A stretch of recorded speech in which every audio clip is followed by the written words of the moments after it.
See, we human beings are multi-potentialite beings. Not all of us are supposed to do that one thing for the rest of our lives.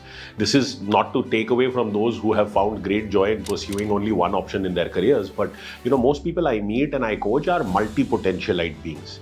So what is being a multi-potentialite being? What it means is that at different times and seasons of our life, we are meant to do different things. We are multi-dimensional entities. We have more than one talent. We have more than one strength. We are not unidimensional, but multi-dimensional. And over the course of our lives, we pick up dynamic interests. We gravitate towards new experiences and places, and we are meant to engage with different things. So I think while it is important to find your passion or your purpose, I think being open to the fact that your purpose or your passion is not singular. It is passions, not passion. And realizing that over the different stages and seasons of your life, it is okay for your interests to shift, for this change, to be experienced. This is something that we all have to be more open towards.